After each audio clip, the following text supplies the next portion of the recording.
नमस्कार सभी क्षेत्रवासियों को राम राम। मैं दीपांकन गुप्ता आप सभी क्षेत्रवासियों को दिवाली की बहुत बहुत शुभकामनाएं देता हूं, मंगल कामनाएं करता हूं। माँ लक्ष्मी और गणेश जी का निवास सदैव आप लोगों के घर में बना रहे। हमारा हरियाणा जो है विकास की एक नई लहर लेके आए।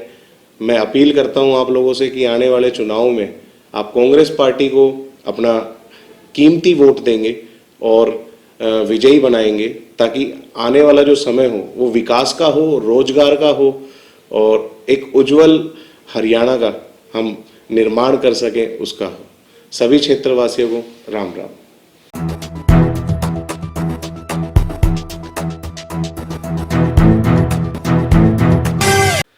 नमस्कार, मैं हूं जुगेंद्र कुमार और आप देख रहे हैं लाइव टीवी हरियाणा। आज की राजनीति में युवाओं की भागीदारी बढ़ती जा रही है। युवाओं की सोच है कि अपने क्षेत्र में विकास कार्य करवाए जाएं। युवाओं की सोच है कि वो जिस पार्टी का प्रतिनिधित्व कर रहे हैं उस पार्टी को आगे लेकर जाया जाए, पार्टी की नीतियां जन जन तक पहुंचाई जाएं। इसी कड़ी में मेरे साथ हैं एडवोकेट दीपांकन गुप्ता। कांग्रेस पार्टी में अहम भूमिका वो निभा रहे हैं। दीपांकन गुप्ता से हम जानते हैं कि आखिर राजनीति में आने का कारण क्या रहा और कांग्रेस पार्टी में किस तरह से वो अपनी भूमिका को निभा रहे हैं। जी नमस्कार जी।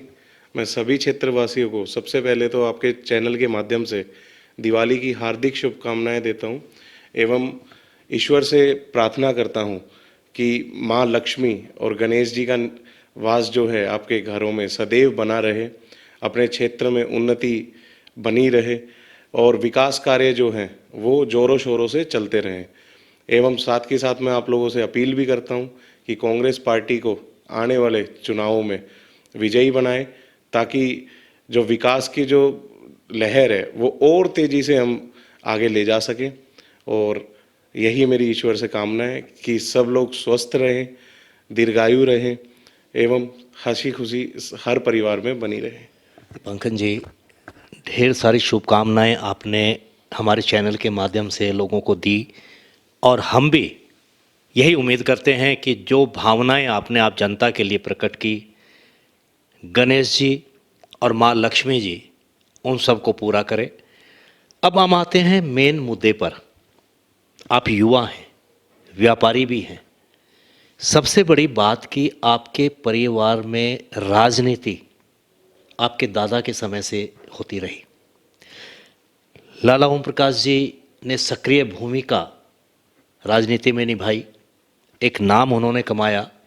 चौधरी बंसी लाल जी के वो साथ रहे। अब तीसरी पीढ़ी यानी कि उनके पोते राजनीति में आ गए हैं और विशेष तौर पर राजनीति में कांग्रेस में और कांग्रेस में भी किरण चौधरी के साथ कंधे से कंधा मिलाकर आप संघर्ष में जुट गए हैं। राजनीति में आने का मुख्य कारण क्या रहा? मैं ये बताना चाहता हूँ आप लोगों को, राजनीति में मेरा जो आने का मुख्य कारण रहा वो मेरे दादाजी की उनके जो विचारधारा थी और जो चौधरी बंसीलाल जी की जो विचारधारा थी, मैं उसी को आगे ले जाने का काम कर रहा हूँ। मेरी जो प्रेरणा स्रोत है वो श्रीमती किरण चौधरी जी हैं। उनके जो विचार हैं वो हमारे क्षेत्र को ही नहीं, पूरे हरियाणा प्रदेश को एक विकास की ऊंचाइयों पे ले जाने का काम करेंगे जैसे ही हमारी सरकार कांग्रेस की आएगी।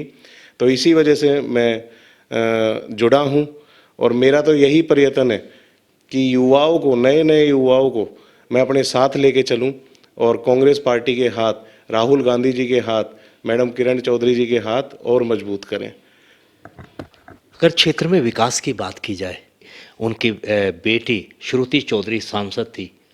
उस समय में और आज के समय में क्या परिवर्तन मानते हैं? उस समय कितना विकास हो पाया और आज किस धरातल पर इस क्षेत्र को देखते हैं? अगर आप उस समय से कंपेयर करेंगे आज के समय को, तो एक तो देखिए कि जो उस टाइम पे सबसे बड़ी बात, पाली में जो सेंट्रल यूनिवर्सिटी है वो श्रुति चौधरी जी लेके आई। यहाँ पे पानी पीने योग्य नहीं था, पीने योग्य क्या, ना तो पीने का पानी था, ना यहाँ पे खेती का पानी था। पशु भी उस पानी को नहीं पीते थे। नांगल चौधरी के राय मलिकपुर तक 350 किलोमीटर लंबी पानी की लाइन बिछाकर जो वहाँ पे आरओ का पानी देने का काम किया है वो हमारी श्रुति बहन जी ने किया है। और ऐसे ही देखेंगे तो एनसीआर जो है, एनसीआर रीजन लेके आना यहाँ पे उसका इम्प्लीमेंटेशन करवाना और उसकी पॉलिसीज़ भी हमारे पिछड़े हुए एरिया हम कह सकते हैं अपने प्रदेश में, जो हमारा नारनौल है वो किसी हद तक पिछड़ा हुआ था, उसको एनसीआर कोटे में लाना और आगे ले जाना, ये काम जो है हमारी श्रुति बहन जी ने किया है। एनसीआर में फंड भी आता है, उस फंड को सबसे ज़्यादा लगाया भी गया अपने महेंद्रगढ़ इलाके में है। और इस तरीके से उन्होंने मेडिकल यूनिवर्सिटी भी बनवाई भिवानी में। अगर बात करें युवाओं की, इस समय बीजेपी और जेजेपी की सरकार है, युवाओं को कितनी भागीदारी मिल पा रही है, क्या रोजगार मिल पा रहे हैं, क्या विकास है, क्राइम की क्या स्थिति है आज के हालात को देखते हुए? अगर हम बात करें युवाओं की तो ये तो किसी से छुपा हुआ ही नहीं है कि आज के दिन युवा कितना परेशान है। ना तो उसे कहीं नौकरी मिल रही है, नौकरी मिल भी रही है तो कच्ची नौकरियां मिल रही है, कोई पक्की नौकरी नहीं मिल रही है। और युवाओं को जो है ना किसी चीज़ का अवसर मिल रहा है कि वो आगे बढ़ पाए। क्राइम को लेके अगर बात की जाए तो आप भी देख रहे हैं कि अपने ही इस क्षेत्र में कितनी चोरियां होने लग गई हैं। जो भी घर बंद मिलता है उसमें तो 100% चोरी होनी होनी है। और आज तक एक भी केस ऐसा हो कि जिसमें ओपन हुआ हो कि चोर को सामने लाया गया हो, अभी तक कोई भी गिरोह नहीं पकड़ा गया है। माना जाए कि जो आपराधिक गतिविधियां हैं, चोरी की घटनाएं, वो बढ़ी हैं। तो हमारी कांग्रेस सरकार सत्ता में आती है तो ज़रूर इन पे अंकुश लगाया जाएगा। और बहुत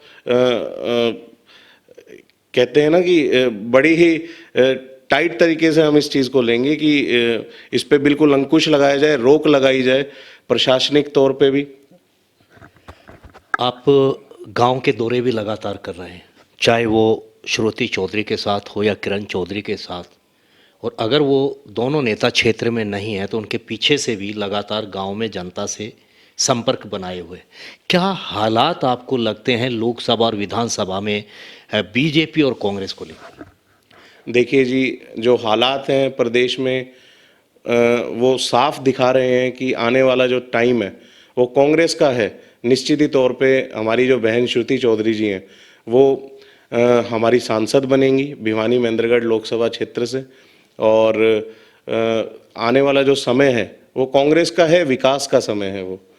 और दौरे की जहाँ तक बात रही, हम तो मैडम के जो विचारधारा है उसको जन जन तक पहुँचाने का काम कर रहे हैं, प्रचार प्रसार कर रहे हैं, उसको जन जन तक पहुँचाने का काम कर रहे हैं, उनकी नीतियों से लोगों को जो है अवगत कराने का कार्य कर रहे हैं। ये थे मेरे साथ में कांग्रेस पार्टी के युवा नेता दीपांकन गुप्ता। उनका मेन उद्देश्य है राजनीति में आने का और राजनीति में आकर कांग्रेस को ज्वाइन करने का, कि कांग्रेस पार्टी में आकर कांग्रेस की सत्ता में भागीदारी लेके आना, युवाओं को रोजगार दिलवाना। उनका आरोप ये भी रहा कि मौजूदा स्थिति में क्राइम बढ़ा है, बेरोजगारी बढ़ी है। अगर कांग्रेस सत्ता में आती है तो इन समस्याओं से निजात दिलवाई जाएगी। लाइव टीवी हरियाणा के लिए नारनौल से जुगेंद्र कुमार।